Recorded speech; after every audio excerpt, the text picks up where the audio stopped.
Live Life Fast is Roddy Ricch's sophomore studio album that released at the end of 2021, and it honestly brought some disappointing numbers with it for its debut week. It debuted at number 4 on the Billboard 200 and only sold 62,000 units in its first week. Now, I personally like the album. I'm a huge fan of Roddy. He's one of my top favorite artists that's still making music today, and this album I definitely think got a little overhated, but I still see where the hate from it comes from, and I want to dive into that and kind of just talk about what could be next for Roddy, and also briefly talk about Live Life Fast and what the problem with it was.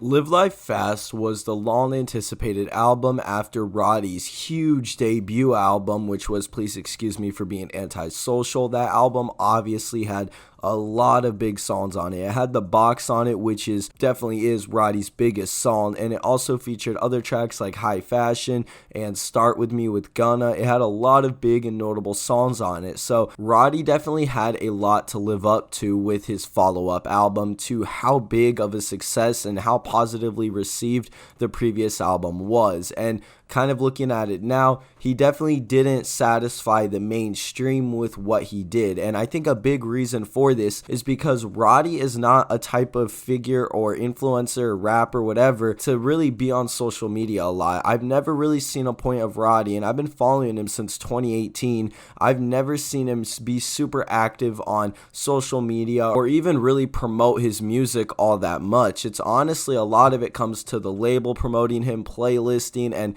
just TikTok, the song's doing well. It's not usually Roddy promoting the album, and I think this is where one of the biggest issues came with Live Life Fast. The album came at a point in time where Roddy had just came off a successful 2020 and 2021 with either big hits from his previous albums still doing well, or he had features on songs that ended up blowing up like Rockstar with DaBaby, and he even had his own big hit in 2021, which was Late at Night, and I think this really let Roddy feel comfortable with doing what he was about to do by not really saying much about the album and really just locking in for it before we did get it. And what we ended up getting with the album definitely wasn't what the mainstream wanted. So many people called the album mid. I think it's evident in the sales and where it debuted at. It did drop at a little weird time at the very end of Christmas, so keep in mind it is hard to chart then, but even with having such a smash hit on this album like Late at Night, I think that the album still disappointed sales wise. Now, I brought this exact point up in my video on the problem with Lil Sky's return, where Skies didn't really sell well whatsoever first week. He sold like 15,000 units with his new album, but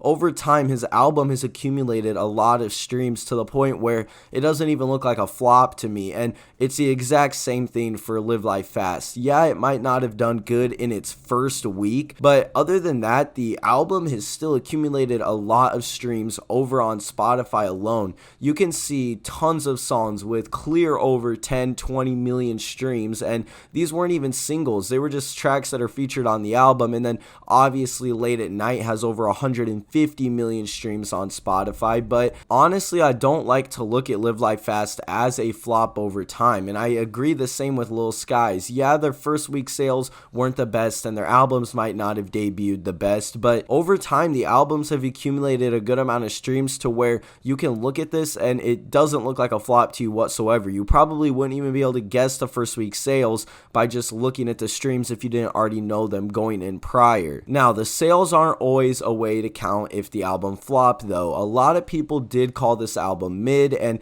just didn't like it, and I completely get that. This album was not made to have hit after hit on it. I think that Roddy wanted to make a story with this album, and he wanted to try out a new sound where it wasn't something like Feed the Streets Roddy, and I obviously like the album. I thought he did it well, and this comes from me just being a long-time Roddy fan, but I do agree that this is probably my least favorite Roddy project. I probably go back to it the least, but personally I don't consider it mid or bad or whatever. I still go back to a lot of tracks on it like Man Made, Hibachi, Roller Coastin', Thailand, 25 Million. There's tons of songs on here that I really enjoy, and I go back to them quite a lot, but I do know that the majority of the mainstream and just the majority of the audience or the listeners don't enjoy the album. And I think because Roddy tried to do the whole going ghost or just staying off social media thing, where you really do need to be on social media nowadays to help promote your album. Now, this isn't always the case. I know there's artists like Kendrick, and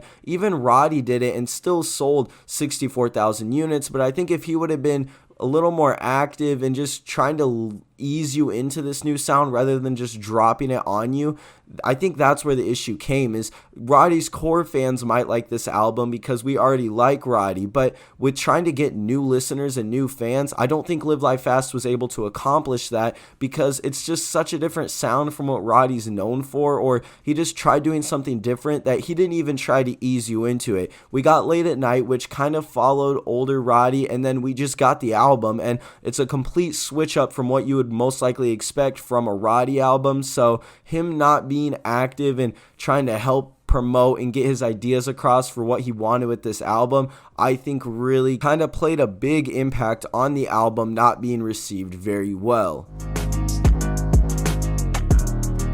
Roddy has been very vocal about Feed the Streets 3. He very first tweeted about it back in 2021 after Live Life Fast had dropped and started receiving hate, and Roddy said that Feed the Streets 3 is going to be coming in 2022, and he has since went on to play snippet after snippet on Instagram Live, on Twitter, and one of these snippets did accumulate a lot of hate, and I do have a video on this on the second channel if you want to see my response and full breakdown of that. But Roddy has also hinted towards Feed the Streets 3 in March by asking on Twitter where the producer's at, and then the last thing that I've seen hinting towards Feed the Streets 3 is somebody asking Roddy to have no features on the next album and just go hard, and Roddy obviously responded with the thinking emoji. So this could possibly be leading us to getting Feed the Streets 3 very soon. If it is still coming this year, I would assume we're going to be getting it on the later half of this year. It usually seems like that's what Roddy has been doing with releasing, at least for his last two projects, but